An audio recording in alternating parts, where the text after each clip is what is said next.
Wildlife and Fisheries Commission meeting of February 6, 2020 to order. Commissioner Corville, would you kindly lead us in the pledge? I pledge allegiance to the flag of the United States of America and to the republic for which it stands, one nation, God, indivisible, liberty and justice for all.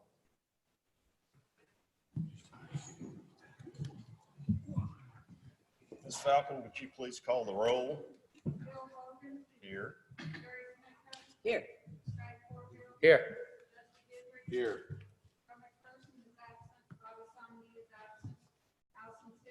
Here.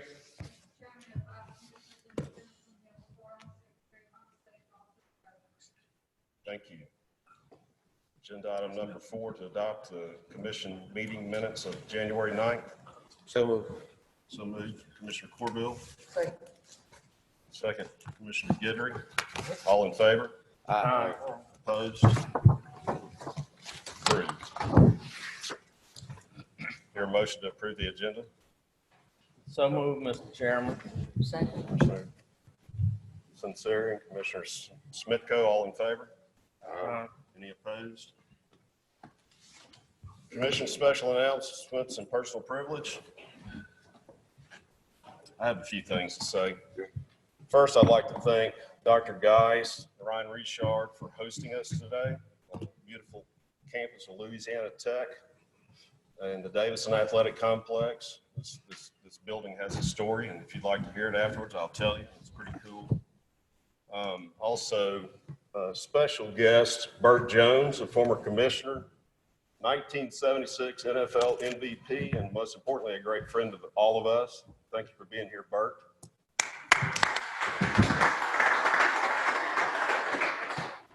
Dr. Geis, would you like to say a word or two?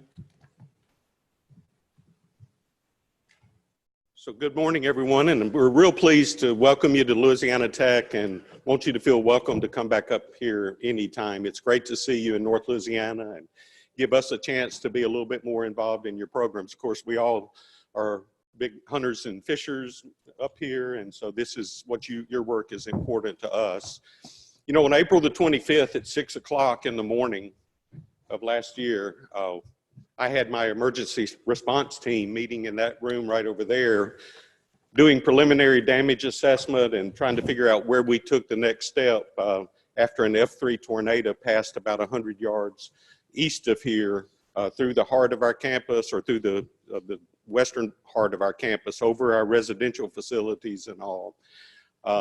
That's a lot of you have faced disasters, but that was the first time we had faced something. We were real grateful to receive the tremendous state support and community support of so many people to help us through. It wiped out a lot of our athletics facilities, and we've restored a lot of things, but we're working, and again, we're going to make progress. These are great opportunities. We have a wonderful student body here. It's an incredible student body.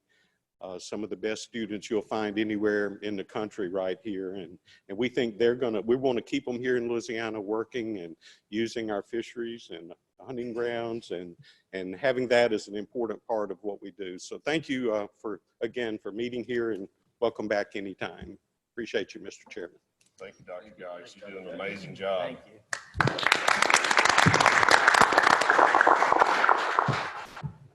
Go ahead, Rob. I was about to recognize you. Oh, as a former state representative and a Ruston native and a great member of our staff here. Go ahead. Thank you. It's good to be back up at home. I just got a message from Representative Chris Turner, who had planned to be here today. He's had a monkey wrench thrown in the machinery, so he sends his regrets, but I wanted to let y'all know I did hear from him. Okay. Thank you, Rob. I want to thank the staff for traveling today and everyone else who traveled to Ruston for this meeting. Appreciate it a lot. It's good to have you here in Ruston. Well, let's move on down the agenda if no one else has anything. Lieutenant Colonel Chad Hebert, the enforcement report. Thank you, Mr. Commissioner. So in your package, you'll see the enforcement report. We have, for last month, we issued 1,253 citations, 262 warning citations, and 12 public assists. We also had 6 boating incidents. 3 of them resulted in injuries, and luckily we didn't have any fatalities last month. Also in your package, you'll find some news releases, and this is a synopsis of those news releases. 2 men were cited in Cameron Parish for taking oysters from a polluted area. Agents were on patrol in West Cove area utilizing a drone for aerial surveillance of illegal oyster activity when they observed and recorded both subjects harvesting oysters in a closed area. Agents seized a stack of oysters and returned it to the water. The subject's vessel was seized on a department seizure order. Enforcement agents arrested a Lockport man for possession of a firearm by a convicted felon, resisting arrest, hunting deer during a closed season, over the daily limit of deer, hunting deer during illegal hours, and possession of untagged deer. Agents received a complaint that the subject had 2 antlerless deer at night near Lockport. Agents went to the subject's residence and observed 2 freshly harvested antlerless deer. Further investigation revealed that the subject was a convicted felon and in possession of a firearm. The subject was arrested and the deer were seized and donated to a local charity. He faces restitution totaling $3,249 for the replacement value of the illegally taken deer. Enforcement agents arrested a Homer man for killing a bald eagle and many other crimes in Claiborne Parish. In connection with this investigation, agents also arrested 2 other men and cited a juvenile for various hunting violations. Daniel Smith was arrested for violating the Bald Eagle and Golden Eagle Protection Act, illegally taking a hawk, taking deer during a closed season, hunting from a moving vehicle, taking deer during illegal hours, discharging a firearm from a public road, intentional concealment of wildlife, hunting turkeys during a closed season, criminal mischief, and hunting from a public road. Agents received an anonymous tip that Smith had shot and killed a bald eagle in Claiborne Parish and began the investigation. During the course of the investigation, agents obtained a search warrant for Smith's truck and phone and discovered evidence of killing and various other wildlife crimes he committed and wildlife crimes implicating others. Evidence obtained from Smith's phone led to the arrest of 2 others and a juvenile being cited for hunting from a public road, hunting from a moving vehicle, taking deer during illegal hours, and discharging a firearm from a public road.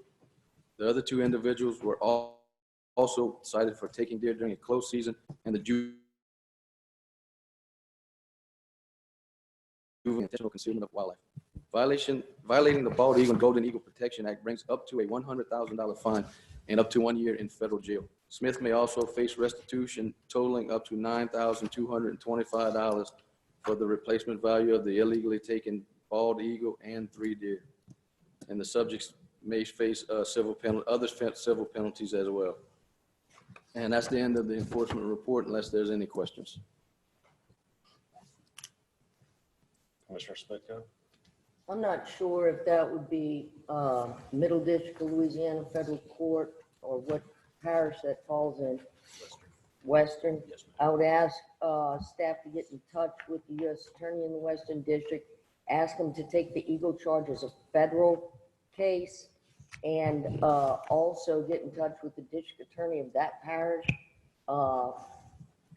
Pursuant to the allegations, while I understand he is innocent, he appears to be a wildlife crime wave, and I would ask that y'all keep in contact with prosecutors on both state or federal level to let them know of our interest in seeing that the maximum penalties are applied. Thank you. Yes, ma'am.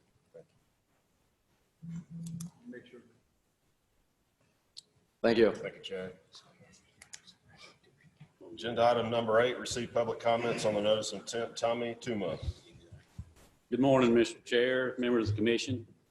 Commissioner Sunseri, got your name right this time. Miss Susan's been on me for approximately 27 days about my mistakes that I made, so I'm gonna try to do better. So I've got all y'all's names listed on this piece of paper, so I won't address you by the wrong name. I'm here today to give you a summary of public comment for the conditionally approved notice of intent. This is basically what I put in your packet. From January 9th to February the 4th, comments related to proposed changes to notice of intent. Had 31 total comments. They've all been by email. And then just general hunting season regulation comments. I've received 11 comments on just basic desires of our users throughout the state. So the way the notice of intent works, it's obviously a very big document. It's 100 and something pages long. In January, we just present proposed changes from what we had last year, and then we do the turkey season and the waterfowl season. So that's why I have them broke down into comments related to proposed changes, notice of intent, and then just general hunting season regulation comments on things that people would like to see changed that we did not propose a change. Here's basically a rundown. I won't go over each of them. I can tell you since Tuesday afternoon, I have received about 13 or 14 emails. Another 10 persons would like later dates in the coastal zone. 2 people would like a shorter white front season so they could take advantage of a longer conservation order. And then 1 person would like for us to have reassess what our benchmark closure for water level is on Dewey Wills W. May. So with that, so here we go. The general public comments received. 1 person has commented to me about he would like to see us to allow use of air guns for deer hunting. 6 people have requested that we move to some sort of antler restriction, whether it be beam length or antler number of points. Deer limits, 2 people have requested that we have lower deer limits. 1 person made a comment that he does not think that that people are misusing tags and we do not have enough enforcement. And then 1 person that we've heard from in the past about the waterfowl baiting throughout the flyway, they would like to see that practice outlawed. So with that quick summary, I'll entertain any questions that the commission has.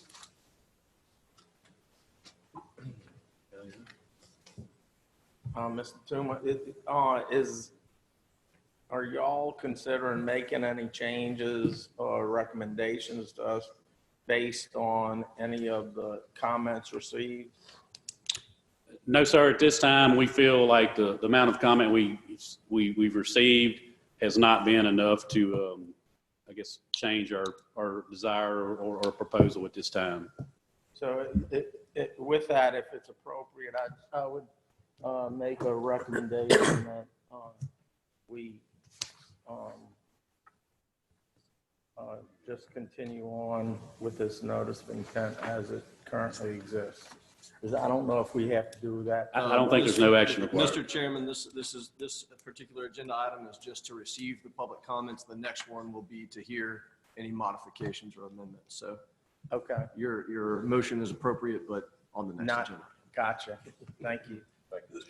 Yes, sir. And then my last slide, and you'll see this in my next presentation, just like to remind folks that we are having a series of public meetings. Commissioner Mitko, you can see where we added the Bayou Terrebonne Wildlife Museum date on February the 19th. So we encourage everybody to come out and give their public comment. It's really tough for me to swallow that we put this notice of intent. There's a lot of effort that the staff goes through to put this out, and we received 31, well, basically, 40 public comments the first month. We would certainly like to have more input from our users so we can see what they desire and we can adjust our management practice or proposals moving forward. So with that, you did a great job. Thank you. I hope that the format that I did it this year, it made it easy for you to kind of summarize each email within that spreadsheet. Thank you. Agenda item number 9, receive and consider amendments to the notice of intent. Okay, so I'm here to present, and hopefully you will have favorable consideration for this amendment to the hunting season rules and regulations. It's just one amendment.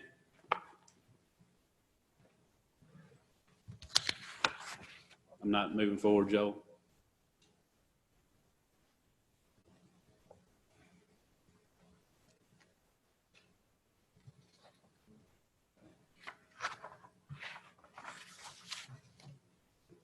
Well, the good thing is y'all get to look at me, or the bad thing. I don't know whether that's a good thing or a bad thing. Mr. Chairman, if you'll allow me during this time to just kind of remind everybody the process of adoption of amendments. So this month, the February meeting, you'll have the ability to make changes conditionally. Next month, March, is going to be the last opportunity to make those conditional changes.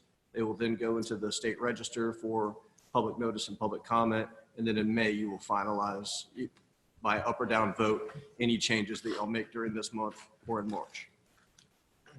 Okay, I think we're ready to go. So the amendment is in the general and wildlife management area, hunting rules and regulations. And it's basically just cleaning up some language within Title 76. We have, I guess what we call physically challenged trails that only persons with disabilities can utilize their ATV.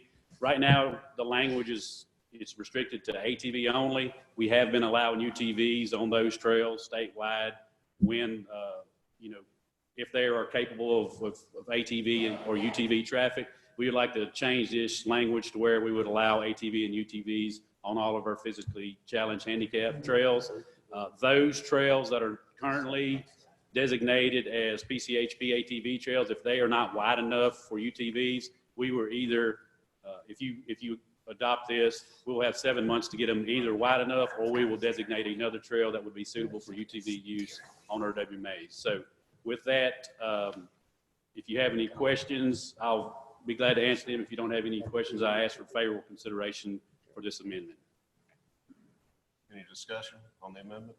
When appropriate, I'll move favorably on that amendment as written. I just wanna make sure. If somebody has a golf cart that can souped up enough to do it, they could use that under UTV, correct? Correct. As long as we have some parameters of size and tire pressure and width and wheelbase length. As long as it falls within those guidelines, they can utilize the golf cart. That's correct.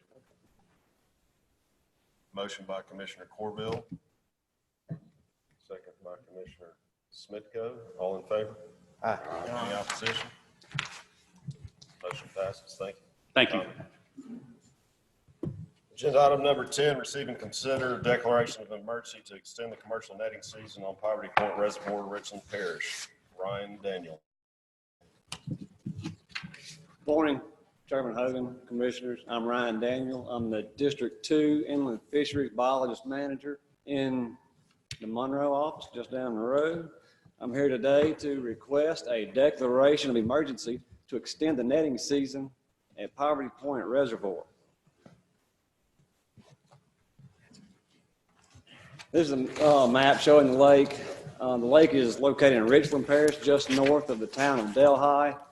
It covers approximately 2,700 acres. It opened in 2003, so it is a relatively new lake. It is operated by the Office of State Parks. Other than the man-made peninsulas that you see on the eastern side of the lake is rather featureless. It has a flat bottom, depths average 7 to 9 feet. It's a fairly shallow lake. And unfortunately, these conditions are favorable to many of our common rough fish species that we have in Louisiana.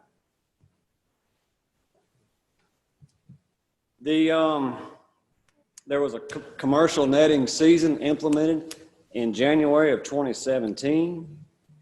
This is an identical season to ones in place on Lake Bruin and Lake Providence.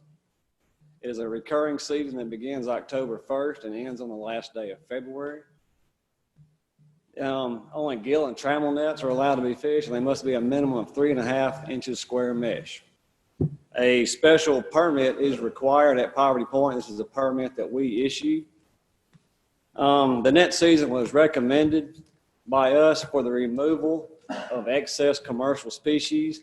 During our standardized sampling, we discovered that there was an overabundance of these types of fish in the lake. We also wanted to provide an additional opportunity to the commercial fishermen of Northeast Louisiana. And we thought this effort would enhance the fisheries by improving conditions for our popular sport fish species such as bass, crappie, and brim. By removing this species, this reduces the interspecific competition with these fish, competition for space, competition for food, competition for spawning habitat, which is very limited in Poverty Point. We also thought that we'd see improvements to the water quality in the lake. The lake is very turbid, as many of these fish are bottom feeders. They just keep the lake muddy. continuously. And this creates a very stressful environment for our game fish species. We will be asking for a declaration of emergency to extend the netting season until sunset of March 31st of this year. That is one additional month on the end of the current netting season. And the reason that we're asking for this is to take advantage of a limited market for certain commercial species, specifically buffalo and common carp. We've gotten a commitment from one commercial fisherman already. He has agreed to participate if the season is extended. And he believes that he can get out conservatively at least 20,000 more pounds of these fish in just a month's time.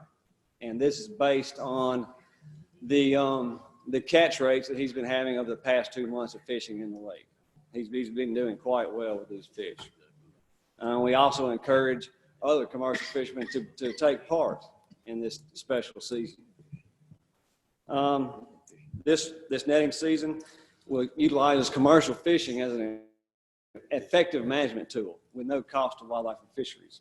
We've already gotten approval and support from a local legislator, the state park administration, and from the Lake Commission. And I want to conclude by saying that we see Poverty Point as a very important fisheries to Northeast Louisiana, and the quality of fishing is very important to the Office of State Parks. And we want to do anything that is feasible that will make a positive direct impact to this fisheries. I'll take questions. Thank you, Mr. Chairman. Thanks for the presentation. My first question is, how many permits on average are you guys issuing annually? Not very many. Usually only 1 or 2 per year. Oh, really? So we're not Yeah, talking it's only about a couple- 25 guys yeah, going out there getting right. after it. How do you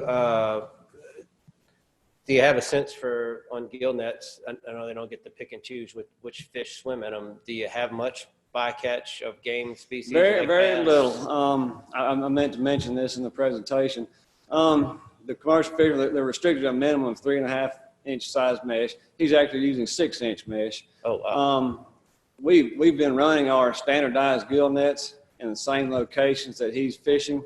These are smaller mesh nets, and we're catching very, very few game fish. We actually ran a sample last week. We only caught 1 bass. The game fish just aren't in this habitat. He's running the nets in the middle of the lake, which is not where the game fish are located. So the bycatch is not really an issue at all. That kind of leads me into my next question. Assuming, I'm not a bass expert, but I think February, March are, prime spawning time. You don't have any concerns of extending this because they're not in the spawning. We thought about that, but right, that's exactly right. The nets are not going to be fished in the spawning locations around the lake. The majority of your game fish will be in a few of the coves in the lake, in shallow areas, far away from where the fisherman is running his net. So when he gets a permit, you don't limit him where he can go, but he wouldn't go into those areas because there are no target species. No, actually, we did establish zones in the lake Okay. for this netting season. But they have to, when they apply for the permit, they come to us, and we kind of direct them where to fish. Okay. And then the last thing, because I was just curious, 20,000 pounds in a month is pretty impressive. Yeah, he's catching a lot of really big fish. You have a sense for how many pounds are extracted annually out of there? That's pretty impressive. In theory, he's catching 150,000 Yeah, this is based on pounds a year. his average monthly catch for the past 2 months. He's been catching really large And this fish is out just there. curiosity on my part. Those species are going to human consumption or in the bait market? Well, this is a really unique market. He's selling these fish to a buyer in South Carolina who is these are live fish. These are large live buffalo and carp. They're stocking them into pay fishing lakes. Really? There are people Wow. paying to fish for these trophy fish in the cow. Carolinas. It's kind of a That's big awesome. deal over there. God bless that guy it's making money on. Yeah. It's a very unique market. South There's actually not much of a meat market for these fish right now, or any other local market. So this is a unique market that we do want to take advantage of. That's great. When appropriate, I'd like to move favorably. Any more discussion? Motion by Commissioner Corville, second by Commissioner Guidry. All in favor? Aye. Opposed? Thank you, sir. Thank you. Mr. Chairman, I think this is a prime example of one man's trash is another man's treasure. Absolutely. Receive and accept stock assessment reports for black jump, sheep's head, southern flounder, striped mullet for Trans-Milton Legislature. Jason Akins. Thank you, Mr. Chairman, Commissioners. I have a presentation on these 4 stock assessments. The 3 of them, the black drum, sheep's head, and southern flounder, those are, we prepare those every 5 years based on legislative directive. Mullet is annual. And so I'll go through these. This is a brief overview of the status of those stocks and some highlights from the assessments before we transmit these to the legislature or upon your approval. So I'll start with black drum. We'll start with the fishing mortality rate, and you all have seen these graphs before in other assessments. And with this one, the thing to remember is you want to be below the red line, unlike some of our, when we get to biomass and spawning potential ratio graphs where you want to be above the red line. So with this one, below the red line, and the yellow is our target, and you can see the fishing mortality rate is well below target. And that yellow circle is the mean of the last 3 years. If we look at our spawning stock biomass here, the target's the yellow line, and the more biomass, the further you are above that yellow line. And as you can see, the biomass, except early on in the time series in the 90s there where we were well below the limit, that biomass has responded well in recent years. And this is the spawning potential ratio, and you can see there that the limit is set at 20%, but this graphic, you can see it tracks the biomass graphic pretty well. But this is another one of those metrics we use. So with black drum, I'll summarize. We're currently not overfished and not undergoing overfishing. The stock has been overfished and has undergone overfishing in the early part of the time series. There's no change in current management needed to maintain that stock, but there is potential to harvest more biomass in that stock. Moving on to sheep's head, you can see here this is the fishing mortality rate again, and once again below the red line in this graphic is where you want to be. And you can see in recent years we've hovered right around that target with the fishing mortality. And as with all these graphs, that yellow circle is going to be the mean of our last 3 years. Spawning stock biomass, we're slightly below target, but we're well above the limit. And you can see biomass had been declining. It's leveled off and come up a little bit recently. However, this is still in the good range where you need it. Spawning potential ratio, once again, it tends to mirror biomass, but you can see the actual target there is a high target. And these targets, I forgot to mention this earlier, are based on what we've seen in the history of the assessment of the species, where it's maintained sustainability. You can see there that target is a 78% SPR. That limit is set down at 20. So with this stock, it's currently not overfished or undergoing overfishing. The stock is slightly below target, but well above the limit. And there's no change in current management needed to maintain that stock. And move on to striped mullet. Mr. Chairman? Yes. I've got a question. Mr. Adrianson, how do we explain the variation in commercial harvest on the appendix you provided from back in the mid to late 90s to now? Has the market changed such that people just don't have any interest in harvesting sheephead? Is that for commercially? sheep's head? Yeah, so the fishery, a lot of these fish come from the trawl fishery, and that really blossomed in the 80s and into the 90s, and it's kind of tapered off. Okay, so it's less of a hook and line commercial, because when Yeah. I was actually out last year and I'm pretty sure I saw them hook and line commercially catching these, and they were doing a good job of it, but I guess the trawl difference versus hook and Yeah, line. and there apples is to some of apples. that. There's actually some effort that goes on offshore that's a pole and line. Right, that's what I a meant. small hook. Yeah, Correct. it was pretty impressive to watch those guys. Thank you. It reminds me of the tuna fishing off the West Coast. Exactly right. The cane pole, solid line, just bounce them off the deck and drop again and get it up. So we'll move on to striped mullet. This one, the fishing mortality rate, once again, well below the limit there that would cause us any concern. And you can see fishing pressure there has really dropped off pretty much since post-Katrina. There have been some changes in that market relative to where some of the mariculture fish come from, and that roe market. It's mainly a roe fishery, and that market has really condensed. And there's wild-caught Australian mullet and Taiwanese mariculture that really fills that niche these days. Spawning stock. This one. So if you notice with this species, there's no target line, because this one still has a legislatively mandated limit, which is that 30% SPR. So there's no target established for this. It's a legislative limit. And you can see there that biomass is well above that limit. And the yellow circle, once again, is the mean of the last 3 years.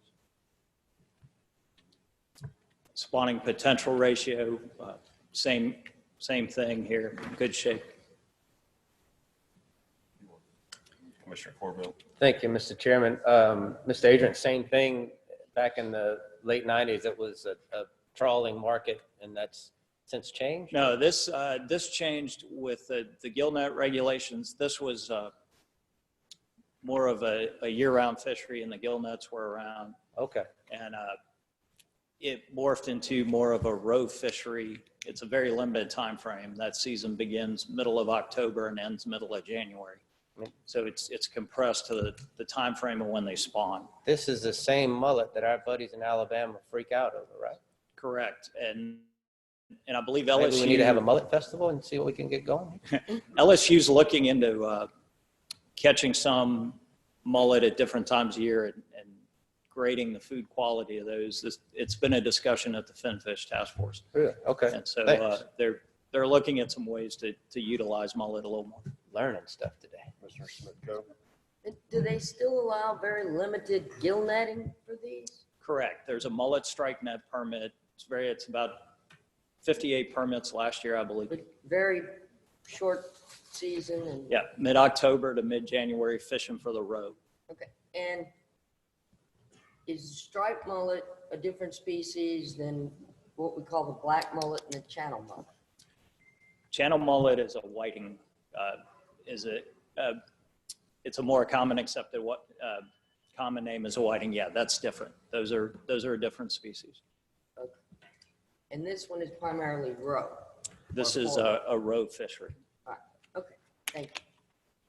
Very little value to the meat at that time of year when it is a roe fishery. All their energy is put into reproduction, and the meat just gets nasty. So that stock is currently not overfished, not undergoing overfishing. It has been overfished and undergoing overfishing in the past. There's no change in current management needed, but with this stock, there's also potential to harvest more. So we'll move on to southern flounder. So with southern flounder, fishing mortality rate is still within the limits between the target and the limit. It's been varied highly recently, but there's been some more variation than normal in recent years. However, it's still in that zone where it's under the limit but above the target. Spawning stock biomass, this is concerning. We have seen a dramatic drop in flounder stock spawning biomass in recent years, and it has continued to decline. And this is not just an issue here. Other states are seeing this. This is a Gulf-wide issue. And this is, that current spawning stock biomass is about 19%. And you can see there just almost 10 years ago, we were at 50%. So it's come down dramatically. Spawning potential ratio, same thing. It essentially will mirror your biomass graphic. So with flounder, the stock is not undergoing overfishing. In other words, that fishing mortality rate is not higher than the limit, but it is overfished. It's below the biomass limit. We've seen that dramatic decrease in spawning stock biomass in recent years.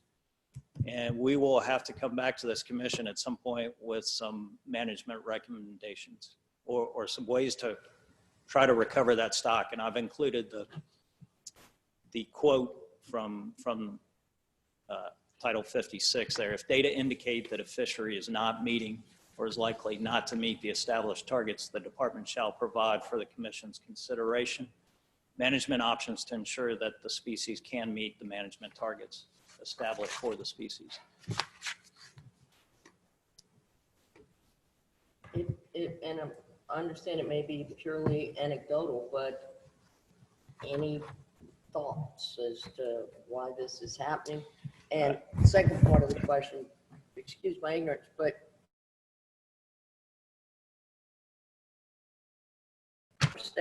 spend a lot of time on the bottom as opposed to other species? They do. And do you think, because of events in the Gulf, that may be some factor? That's hard to gauge. However, they do go offshore to spawn. There's not a lot of data on where exactly offshore, but they do go off on the shelf to spawn. And I'm sorry, what was the first part of the question? Any clue why Yeah, stocks down? so there's a couple of hypotheses going around. One is temperature plays a big role in sex determination when those flounder recruit into the estuary. The higher the water temperature, the more males, the more male flounder end up being in the population. So that's one concern. There's also some work being done on survival of those larvae when they come in, that those higher water temperatures may decrease survival as well. But this, as I mentioned, this is happening Gulf-wide, and all the states are trying to figure out ways to deal with this. Thank you. You're welcome. Mr. Chairman. Mr. Corville. Thank you, Mr. Chairman. Mr. Agents, when you look at the landings over that time series that you have, landings have gone down and spawning potential ratio and biomass have gone down too. So you got to assume this is an environmental factor, kind of like you're theorizing now. So if you recall that fishing mortality graphic,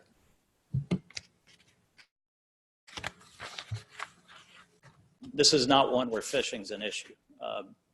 There's something going on environmental that we just can't put our fingers on, and it's happening Gulf-wide. Can you take me down in the weeds, as y'all know I like to get into, just real quick on the life cycle of a flounder larva, just kind of what? Sure. Yeah, those fish will start moving down in the estuaries in the fall when we start getting those cold fronts. They'll move offshore to spawn, and there's really no good data on how far or where they go offshore to spawn. Really? And I don't know where they go. Exactly. There's not a lot of good data on how far, how deep. There's a gap there of knowledge. And then, so they'll spawn offshore in the winter, and those larvae about this time of year start to work their way back into the estuaries. And then they'll settle out in the estuaries about this time of year, January, February, March. Is there a salinity gradient or threshold that they're looking for? I'll tell you where I'm going with all this. I mean, high river water over the last 6 years I mean, is that, Well, they're moving into those brackish estuaries. It's not, those larvae are moving inshore, so it's not like with, for example, like a spotted sea trout egg that if you're hitting fresh water, the buoyancy of that egg decreases. And that's not what happens with that. But cold fronts will help move those fish in as well. So those are important. And those larvae, what are they primarily feeding on? Plankton? At that size, yeah, it's going to be very small zooplankton.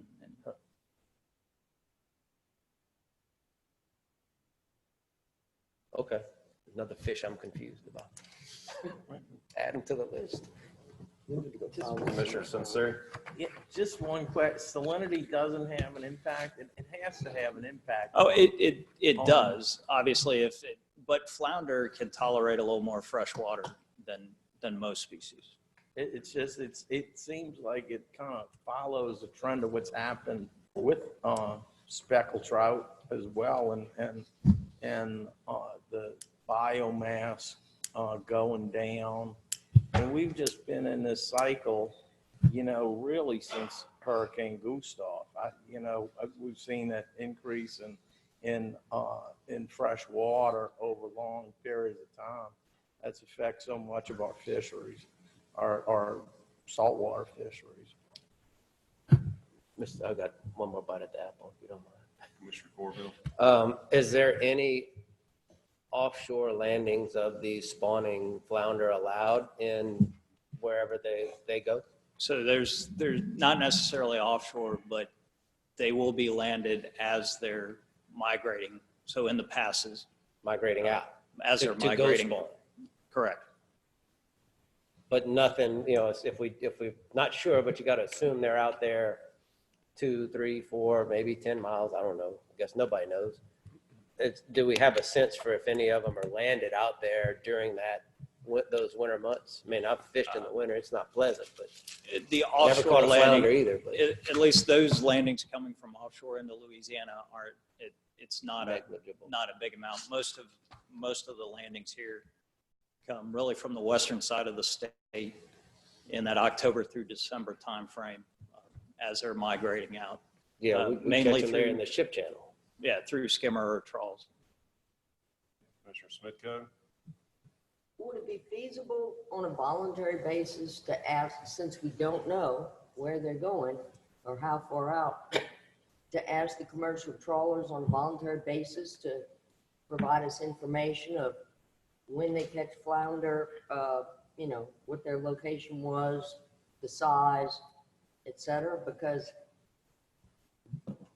they don't catch a lot of flounder, but they catch flounder. And at least it would give us a little bit of data. Sure. Yeah, we can look into that. Then the question is, without opening them up and seeing what spawning condition they're in, are those Right, but spawning at least- fish or fish that stayed offshore? But that is At that's, least we'd know how far out they're being caught and at what times, during the year. It sounds like a great research project. If you could get them to provide them, and you guys have the best people in the business to do that analysis. we're actually trying to look at getting together all the Gulf states to discuss this That would flounder be- issue, because as I said, it's Gulf wide, and we're trying to figure out ways to. I believe that commercial trawlers as a group would help. They appreciate it when we help them, and I think they'll help us. Thank you. Great idea. Assistant Secretary Banks? Well, I just wanted to make a couple of points. I appreciate it, Mr. Chairman. One, and Jason can correct me if I'm wrong, is a lot of these questions and points are very, very good. One of the things that strikes me, though, is when you talk about salinity, and certainly you would think, if you look at those estuaries where we're still having catches of flounder, but those catches are still going down, just like the rest of the state, are Calcasieu and Sabine. And those have not been impacted by freshwater nearly as much as the rest of the state. Yet we're still seeing, relatively speaking, a downward trajectory of catch of those animals. So it just seems to me, and the fact that we're seeing the same types of trends in other states as well as up the eastern seaboard, that there's just a much bigger issue at play here than something specific to our particular estuary. And so I wanted to make that point, that I think it's a much larger issue. The other thing I wanted to stress to you is Jason and Harry and the staff have been very good about alerting us to these issues the last several years. So this is not something that's super unexpected to us, that the stock assessment came back in poor shape. And over the last couple of years, we've been trying to implement some sort of robust sampling program to try to get a better handle on this. We're having trouble catching flounder, which obviously indicates we've got a problem. This is one of those species where we do think some additional research, like a tagging program, would serve a lot of use. You know, we had a tagging program for redfish and speckled trout. However, we know a lot about those species. Flounder is completely different. We don't know a lot about the issues here. So our research staff has worked on tag retention studies to understand what kind of tags work best to hold in the flounder for us to do that. So we're in the process of that. Unfortunately, with tight budget times, these kinds of research projects take conservation money, which we have precious little of these days. So we're trying to cobble together whatever kinds of funds we have. And we're hoping, because it's clearly a much larger issue across the Gulf, that we'll grant funds, because it's not just a Louisiana issue. So that's one of the things we're pursuing as well. So it's not like we haven't done anything. We have been trying a few things, but there are some limitations to what we can do. Thanks. Excellent. Thank you. Commissioner Smith. I know we're belaboring the flounder, but just a couple more. We know that in certain species, Louisiana has more of the biomass. As spread across the Gulf states, who is the biomass pretty equal? Do we have more? Does Florida have more? They're going to be, that population will be more concentrated in the north central Gulf. So it tapers off at the ends a little bit, but it is spread pretty good Gulf-wide. North central would be us? Alabama, Mississippi, Louisiana. Okay. And are you aware of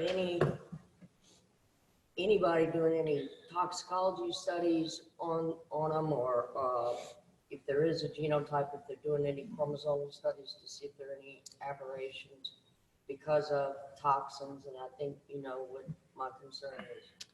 I'm not aware of any at this point. There may have been some after the oil spill, and I'd have to go look. If you can find any, please let me know. Thank you.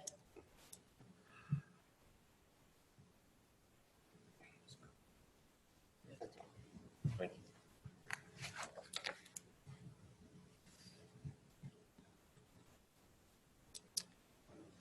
you. Any further discussion? I guess I've got one. In what format does this go to the legislature? Does it look just like this, or is it this? Or? It'll be the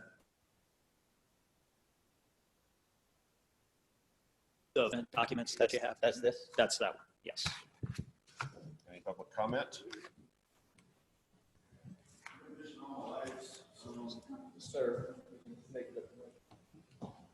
Please give us your name and address. Yeah, my name is Douglas Olander. I own Big D Seafood, commercial fisherman all my life. I seen the redfish become a game fish. And now in our bays, back in the day when there was gillnet days, the biggest redfish that was in our estuaries and our bays was 11 pounds. Right now, pretty much all the redfish, not all of them, but a large percentage of them is anywhere from 30 to 50 pound fish. And me fishing trout lines, I'm not feeding that fish. The recreational guy with his little tout tail, he's not feeding that fish. What is those fish eating every day, every night? And y'all got to look into that. Thank y'all. Thank you, sir. When appropriate, I move favorably. Motion by Commissioner Corville. Or do we have to accept? We're moving to accept? That's correct. Right.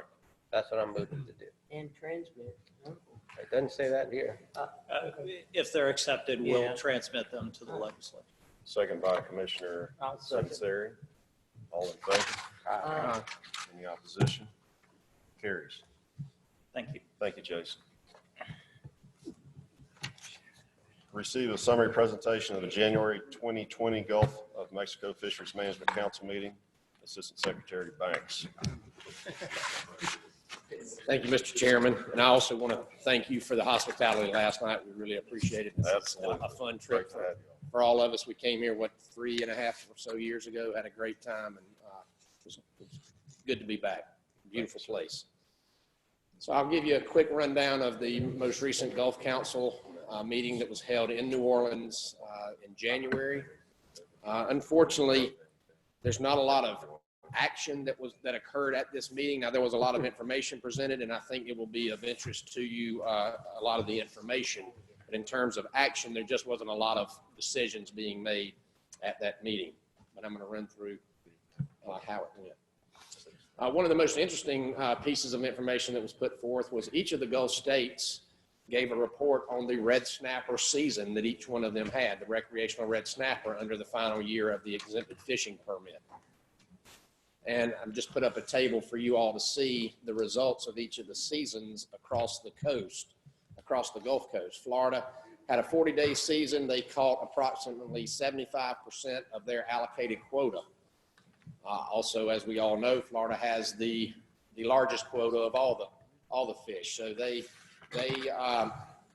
left quite a bit of their quota in the water this year.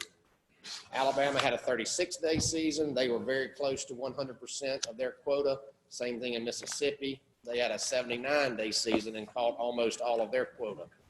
Texas had a 62-day season in federal waters. However, they are the lone state that also opens their state waters when the federal season is closed. The rest of the Gulf states have chosen to keep that season consistent both in state and federal waters. So Texas kept their state waters open the entire year, and they caught nearly 100% of their quota. We were the only state that actually went over our quota, and we got a lot of good-natured ribbing around the room at Gulf Council for that. We've been very good at managing our stocks close to the quota the last several years, and although we went over by about 4%, giving the opportunity to fishermen 109 days total, largest in the Gulf. And not only did we catch all of our quota and a little bit more, but we also have the best precision of any of the estimates in the Gulf. So there's not a lot of error around that estimate. And that's what another thing we're very proud of. The staff do a tremendous job of making sure that our numbers are accurate and the estimates are precise. So other than a little bit of good-natured ribbing, it was very interesting to see how each of the states did. Now, we will have to pay that 4% back on this coming year. There is a payback provision in state management as we move into out of the exempted fishing permit season, and then in 2020 will be our first season of the state management season. There is a provision in state management where we have to pay back any overage from the EFP season. So we will have to pay that 4% back. But again, it's not all that much. So moving on to amberjack. Amberjack is quickly becoming a very important and hotly debated topic at the Gulf Council. And while there's not been any kind of major decisions being made, and thankfully so, we do get a lot of good discussion and a lot of good information. A couple of years ago, the Gulf Council was able to change the season structure of greater amberjack for the recreational community. It used to, the season would start in January on a new quota and run the entire year with NOAA opening the season at different times. Unfortunately, with that quota season starting in January, Florida and Alabama, because of better weather over there in the spring, they were able to catch up all of that quota in the spring. And by the time the weather was decent in the Western Gulf for Louisiana and Texas, the quota was caught up and NOAA could not reopen the season. Thankfully, the Gulf Council a couple of years ago was able to change the structure of that season such that the new season and the new quota started in the fall, which is when we in Louisiana and in Texas like to fish for amberjack. So we weren't in a situation where we would run over quota and the season wouldn't open because it was starting during the times we wanted to fish. So that's been very, very good for our fishermen. Unfortunately, last year, all of the quota was caught up in the fall. And so it came back around to the next year, to the spring season, it could not be reopened. And that really made Florida and Alabama quite angry, naturally. Even though they had caught the largest proportion of the fish in the fall, they still wanted it in the spring. So there's been a lot of debate on how to structure the season such that everybody has the opportunity when they want it. The good news this year is the quota was not caught up in the fall of 2019. So we will have a full May season before the season shuts back down. So things tend to quiet down a little bit on the amberjack front from the Eastern Gulf, which was good. We did discuss a little bit about if we continue to have problems with access between Western and Eastern Gulf, should we split the Gulf into zones or have some state management types of scenarios? And I think those are helpful discussions. We're certainly in favor of that kind of scenario, but at the end of the day, what we're focused on is maintaining that fall season for our anglers, because it coincides with the red snapper season, so that when anglers are going out, they have the most opportunity. And we think that that's helpful to the vast majority of our private recreational anglers. So that's what we're focused on, and there's a variety of ways to get there, and that's what we're going to try to maintain. Another industry is the upcoming mandatory electronic reporting for charter boat landings. It's called CFIRE, or Southeast For-Hire Integrated Electronic Reporting. So our charter for hire fleet that is federally managed or federally permitted, they're going to be required by the end of this year to have electronic reporting capabilities on their boat, as well as location devices on their boat. As we can all imagine, the location devices are giving a lot of heartburn, and understandably so. But NOAA has been slow to implement this program, mainly because of funding, but they were able to get some funding allocated by Congress, nearly $3 million to implement this. So they are now moving forward with this initiative. We had expected them to move forward with this initiative a couple of years ago, but they didn't have the funding. As we anticipated that, we were able to secure a grant to actually buy these electronic reporting devices for our charter for hire industry, and made the internal commitment to actually pay for the service for 2 years. Our industry was not interested. I think we maybe had 4 or 5 charter boats sign up. So unlike a lot of the folks in the rest of the Gulf, our industry does not have the equipment necessary to meet this without going out and buying it themselves. And so it is going to be a significant economic stretch for them to go out and buy all this equipment themselves, unfortunately. But it looks like they'll have through the end of this year to get all of that in place. Another interesting presentation was information about discards in the red snapper fishery, both recreational and commercial. And we got a lot of information about discards. We're always concerned about discards because we consider discards that are thrown back over. Certainly if they die, that's less fish that our anglers can access. So we're always talking about discards and how to minimize discards, and where are the discard problems, where should we focus on discards. I've certainly read a lot of material in the media that talks about the high percentage of dead discards from the commercial industry and the low percentage of dead discards from the recreational industry. Certainly the research indicates that when a commercial fisherman throws a red snapper back overboard, there's a high likelihood it will die. Whereas when a recreational fisherman throws a red snapper back overboard for whatever reason, there's a high likelihood, or a much higher likelihood, that it will not die. Unfortunately, that's not the whole story, but that's the story I'd always heard.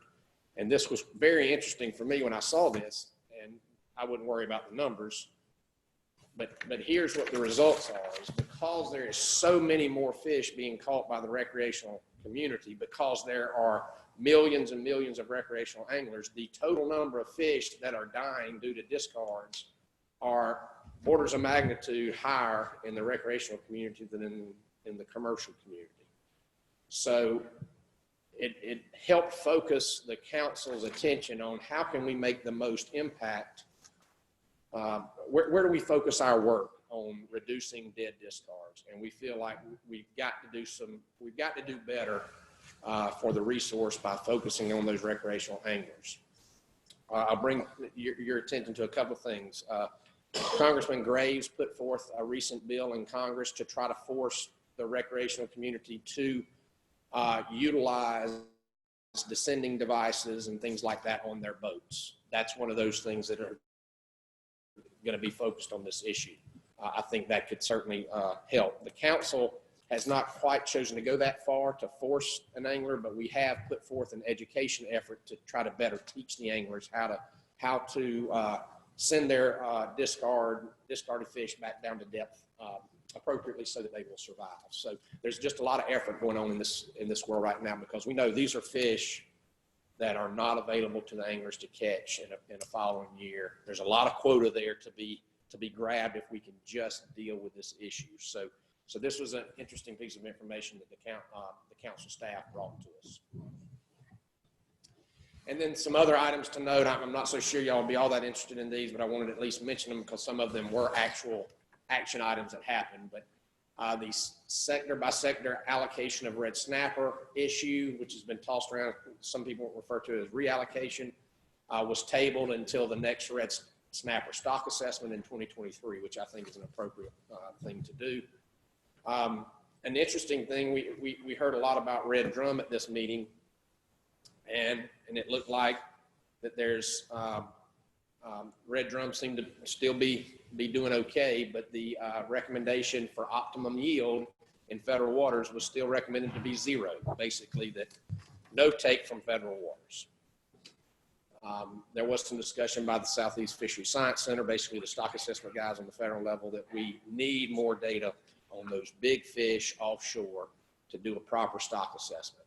And there's always discussion about how do we get that data. We don't have the big purse seining operations for redfish offshore anymore, which is where we used to get the data back in the 80s. So our research staff down at the Marine Lab has been catching and taking biological data from big redfish that they're catching during their federal surveys for CMAP. And so we've been providing that data. And I think slowly each of the states is going to be able to feed that data to NOAA. And the hope is that we can do that offshore full assessment at some time in the future. Another interesting item, because it's an item that's seems to be very important to our Attorney General, ironically, was the commercial IFQ program, which is Amendment 36B. And this was an amendment we've been debating and chewing on for a while, and to make changes to the commercial IFQ program, or the individual fishing quota program. And basically, the crux of the issue, I believe, in talking to our fishermen in Louisiana, is how can we as the fishermen have more access to quota when we need it, when a lot of the quota is held by these other entities that may not actually be fishermen. And so we've been trying to figure out a way to solve that issue, and we just hadn't found a good solution yet. So that issue has sort of been, I wouldn't say tabled, but it's been suspended for a while until we can try to come up with some better ideas on how to address it. It's been frustrating to all of us on how to get the quota and the fish to the fishermen without changing the rules of the program to those who we invited into the program. For example, about 5 or 6 years ago, the council invited the general public into this IFQ program because the general feeling by the council, and this is before my day, but the general feeling was these are the nation's fish. The entire nation should have access to being a part of this program, which gives you access to the fish. So we opened this entire program up to anybody and everybody from the nation to buy in and buy quota if they wanted to. And we saw all these little entities, including some entities in Louisiana that are some pretty savvy businessmen that I've come to know. They bought into this industry and they lease out quota to fishermen that they know. And the difficulty I have with this amendment is it proposed to just throw these guys out, basically. We invited them in 5 years ago, and now we're going to throw them out with no compensation whatsoever. So I have a little bit of difficulty with that. But on the other side, I do have a bit of difficulty with our fishermen not having access to fish when they need it. And so it's just it's a very difficult issue, and so we decided to suspend it until we can discuss a little bit more and find some better ways forward. So that was some interesting things to note there. And the only other slide I have is just a reminder of the request by the council to find out some things about cobia. We're struggling for some anecdotal information from the fishermen about what they're seeing for cobia. So that ends tomorrow. So if any of the folks fish for cobia, ask them to please give us their input by tomorrow. And the next council meeting date is in March and early April in Gulf Shores, Alabama. And with that, I'll answer any questions. Smith-Co. What's our Attorney General's position on the IFT program? In general, he wants to require anybody who has shares to have a permit, an actual fishing permit. He wants those shares and those fish to be in the hands of the fishermen, as best I can tell from his public testimony or his surrogate's public testimony. Interestingly, there is no lawsuit in place. There is no pending lawsuit. I'm not exactly sure what business it is of his at this time, but he's chosen to weigh in. Well, that hasn't gotten in his way. Well, it's been interesting comments, and this spurred a lot of interesting discussion around the table. So. And what's the problem with lemon fishing? Well, as best I can tell, we're not seeing a lot of issues in Louisiana, but we're hearing from a lot of fishermen, mainly charter fishermen, from throughout the Gulf, mostly Florida and Alabama, but a little bit in Mississippi and a little bit in Texas, that where are the cobia? Where are the cobia?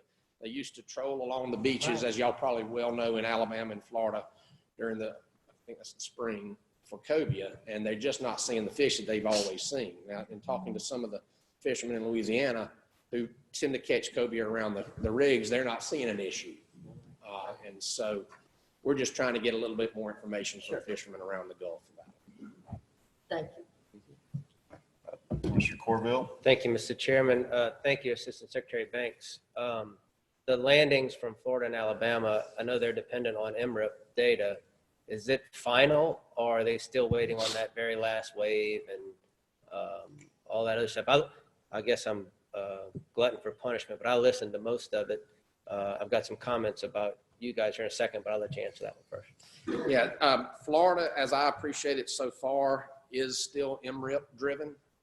Alabama is not. Alabama has a provisional certification of their estimates, and they use their snapper check electronic reporting. They have mandatory electronic reporting in Alabama. So they're able to use that as their landings data. The difficulty with Alabama is that they're also doing MRIP in Alabama, and the MRIP estimates and snapper check estimates have not been calibrated. Okay, that's what I heard. I was it got confusing. And so there's a big discrepancy between what MRIP is saying Alabama is catching and what Alabama is saying Alabama's catching. And until those get calibrated, like La Creel has been calibrated, it's hard to have apples compared to apples. And did I hear right that they use video surveillance as part of their intercept? That is. They have some videos at public boat launches, some cameras that show the number of boats coming in and out. But at that point, obviously nobody's drawing odorless or doing any of the stuff like our guys are doing. I'd have to ask them about it. It's hard for a camera to pull an otolith. What now? So it's hard for a camera to pull an otolith. Well, I would imagine that their biological sampling, just like our biological sampling, is a subset of other parts of the survey. So moving on to amberjack, I wanted to thank you and our delegates on the Gulf Council, but mainly Mr. Shipley, who did an outstanding job of representing Louisiana anglers. And we should all, see him in passing and while he's out there fishing instead of working, we need to give him an attaboy. He represented us and me as a recreational angler in an outstanding fashion. And I know you know that already, but I wanted it recorded and recognized, the efforts in a process that is an absolute disaster in my estimation. He kept beating his head against a brick wall as hard as he can, and I really thank him for those efforts, and you guys as well. I appreciate that. Yeah, he does a very good job at the council on our behalf, no doubt. Moving on to red snapper commercial and recreational discards, the data was surprising to me also. Is NOAA able to separate that by state from their sampling, or does the error bars just grow so greatly that it's not even recognizable? I know that's what all statisticians say. I'd still like to see it. They can put as big error bars as they want. I can ask. I know that they can separate it by Eastern Gulf and Western Gulf. I don't saw know that, they can and do by state, but I will. I saw that in the presentation, and it seemed like our guys were maybe doing a little better, which led me to my second question is, and we're going to make the error bars exponential here, separating private wrecks from federally permitted charter boats. Because just I've seen both of those operations, and I've seen what it looks like. And I say all of that just out of curiosity, but it leads me to where I'm going on descending devices. Congressman Graves' bill, does it make it mandatory or voluntary, that voluntary use, but you have to have one on the vessel? Is that, I read it and I couldn't quite wrap my head around that because it's changed a couple times. It has changed. In the last version I saw that it was mandatory use. Mandatory use for all sectors, commercial. This was, private if I rec, recall, I have to and look Fed at it. charter? Maybe Jason knows. I'm asking I you think an it's a unfair question, recreational. but if you could tell us. I think it's recreational because commercial already has some mandatory uses of equipment. Yeah, it's just recreational. And that would be the rec sector, not separating out. That's right. Charter and private rec. And I think there's already some requirements of the federal reef fish permit and the charter for hire to at least have these things on board. I can't remember if there's a requirement. Whenever y'all can find that out, if you We just can look email for it those to me, I'd like nuances. to look at it, because where I'm going, and I'm not speaking for anybody else on this board, but as we get to the point of moving forward on our red snapper, I've seen the outreach effort that NOAA put together, and it's great, it's nice and whatever, but I'd like for us to look at ways to encourage our anglers to use descending devices. I don't think that I'm at a mandatory use stage, but it looks like if Congressman Graves' thing goes, we won't have a choice. But if we do have a choice, I like the idea similar to the de-hooking device that needs to be on the vessel. If it's on the vessel, you're at least going to learn what the hell it does. And then you can learn from you guys how it could benefit them, even if they don't understand it. But I've used them. I have one. And all the stuff you read, it sure seems like they work.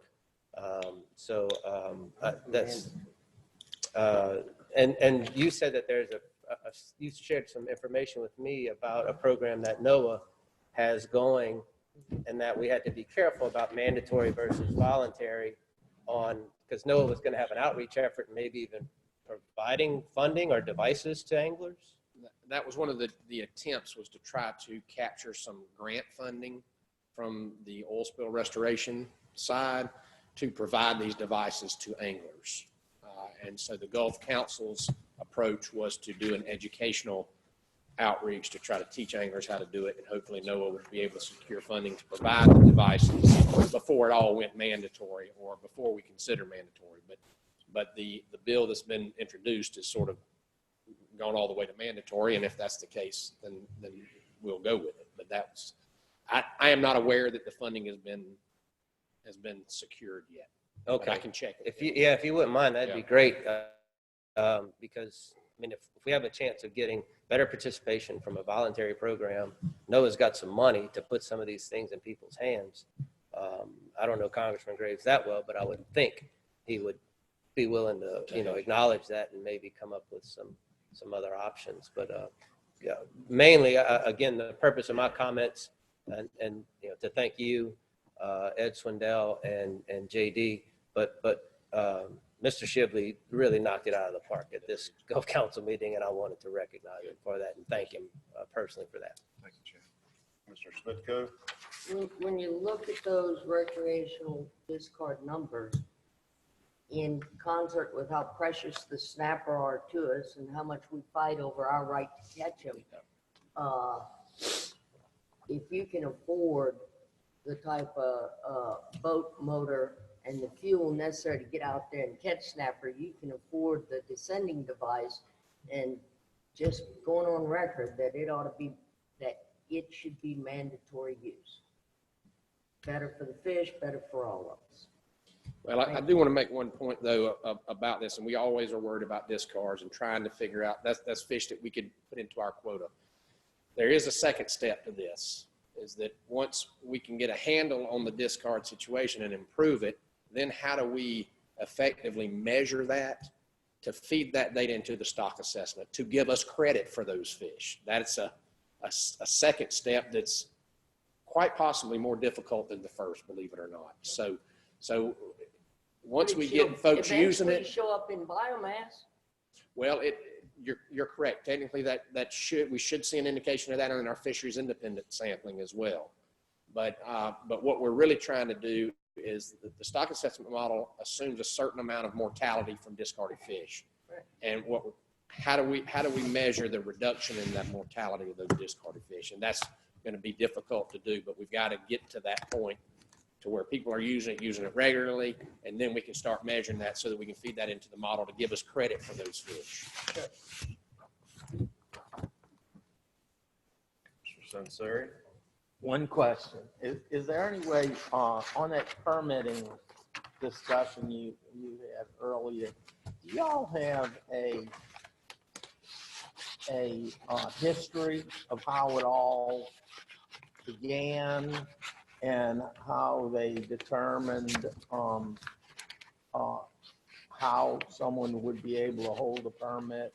Do you have something like that in a, condensed form? Because for historical purposes, if we have to try to take action as a commission down on a position on it, I'd like to know more about it as to what has happened historically and how it came about originally, what has changed to make the position to be reversed. And I would like to know that if there's any kind of way that the department could put something like that together. We certainly can. It's a very, very interesting history. I've enjoyed learning about it over the last several years.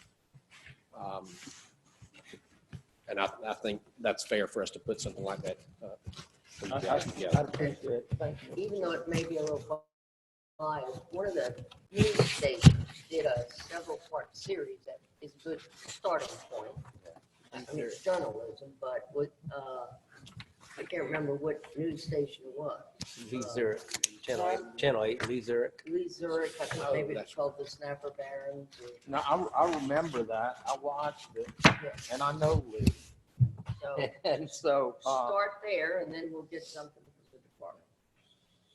And we can certainly put that together for you. Absolutely. thank you very much. Discussion? Thank you, Patrick. Thank y'all. Agenda item number 13, set the June 2020 commission meeting date. June. The 4th, huh? Motion for June 4th at 9. We don't have to pick times, right, Ms. Falcon? Or Cole? You don't need to set the time. You Oh, can it's, set we the got date here. in and we session. can- Well, session will adjourn June 1st, and so that will not be a consideration. We may still be celebrating by the 4th, though. You can still celebrate. If that's your thing, Commissioner Corvilli, you can certainly celebrate the adjournment all you want. So session will be over. Session will be over, and you will 9:30? not have any action items for setting your hunting regulations because it will be at the oversight stage at that point. That guides your decision. You want to set the date, not the place. We can handle place and time when we put the public notice out. Yeah. June 4th at, you do not or do want time? If you'd like to set the place or the time, you may, but you're not required to. We have 72 June hours 4th at under the 9:30? open meetings laws to put that, Yeah, 9:30. put that information out. at a My later motion time. is June 4th, 9:30. No set location to be determined. I think he'll establish it at public notice, the location. Here's a second. Second. All in favor? Aye. We have a date. Receive public comment. I'd like to thank everyone again for making your way to Ruston, all of you that came from so far and so close, and special thanks to Secretary Montesay for your leadership. You do an outstanding job. You and your staff are better than good, or great. I'd say great, especially enforcement division that fights that battle every day in the field. Thank you. And it's been a pleasure to chair my first meeting. Mr. Motion Chairman. adjourned. Thank you, Mr. Chairman. Mr. Chairman, I'd like to say, your first meeting being in your hometown was awesome. I got to tell you, the hospitality was great of you. We appreciate you and look forward to working with you this coming year. It's going to be a good year this year. Thank you, John. I think we're going to be all right. We're faced with a lot of challenges, but I think we'll get past them. Thank you. Thank you. Move to adjourn.